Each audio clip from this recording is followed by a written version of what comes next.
Sometimes our playstyles betray our long-term goals in a match. We frequently have to compromise between our preferred playstyle and the playstyle that'll win us the match. To give this idea some purchase and initial motivation, think back to a time you played with someone so woefully random and presumably new that one would think they were trying to answer the centuries-old question of how many licks it takes to get to the center of a Tootsie Pop. Only by licks, they mean high-speed collisions between their face and their controller. If you're anything like me, and those I've seen in similar situations, your first instinct isn't to respect how unpredictable they are and their apparent lack of fear of death, but to stubbornly try to shoehorn them into your setups and in general shadowbox against an intelligent player that isn't actually there. So what's the connection between these agents of chaos and our preferred ways of playing? In the above situation I'm sure we've all been in at least once, we had two conflicting wants. We wanted to control our opponent and make our preferred options work out, but we also wanted to win. In such a situation, our want for things to pan out as we intend is at odds with what is best for winning. But often it's not as if we're unaware that our repeated attempts to make the same thing work are failing, but we continue anyway, convinced that it's not a fundamental flaw in our approach, but simply a matter of finesse, that if we can simply make some fine-tuned adjustments, we can fit our square peg into a round hole. And this, of course, is just a really obvious and pronounced example of something that usually presents itself in more meaningful and less obvious ways and that affects all players of all skill levels. Happens to the best of us. We become so fixated and attached on making one strategy work that we fail to adapt to what our opponent is doing and try instead to make the opponent maladapt to what we're doing. In other words, we're focusing on us and not on them. The reality of this idea, I think, is abundantly clear when we consider that we admit that we fixate upon such preferences when we describe our playstyles as either aggressive, defensive, and so on. Now, for clarity of terminology, let's call good adaptation, the kind that's responsive to what the opponent is doing, U-adaptation. And let's call bad adaptation, the kind that tries to solve problems by making only minor adjustments to ineffective options or strategies, maladaptation. For higher level players, U-adaptation can be awkward and uncomfortable.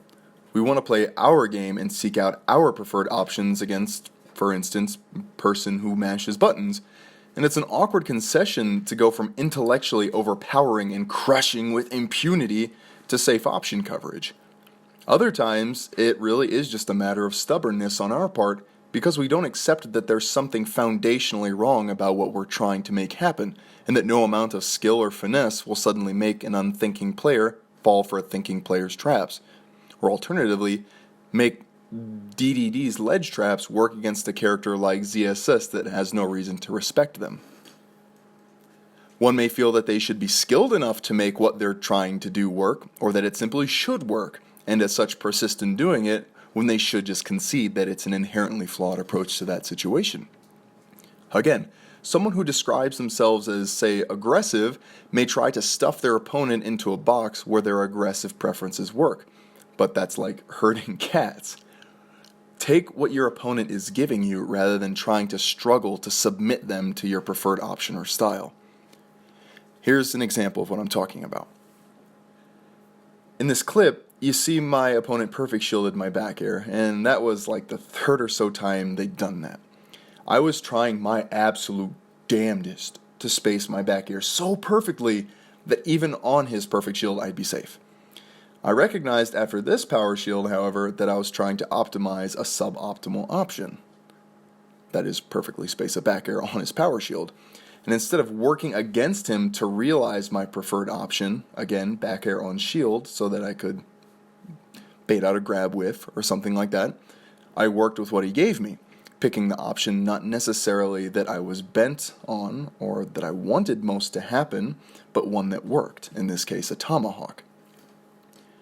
For mid-level players, U-adaptation isn't simply awkward, but extremely difficult. A prerequisite for U-adaptation is having an alternate option or strategy with which you can adapt, and mid-level players almost by definition lack that robust library of alternate options. So they conclude that the fault in what they're doing rests upon how they're executing their option rather than in the option itself, which naturally leads to repetition of the same unsuccessful option. To get a good grip on how mid-level players might beat their heads against a wall trying to adapt, pick a character you know almost nothing about and play against someone. Let's say you get Pac-Man, God forbid, and know like one sequence as him. Let's say forward air to hydrant on shield. I've seen Pac-Mans do that before, I think. Odds are pretty good that you'll spend the match struggling valiantly and vainly to get that one sequence to work out because you don't know what else to do, and you will quickly notice you're too busy struggling with your own problems to even begin thinking about what your opponent's doing.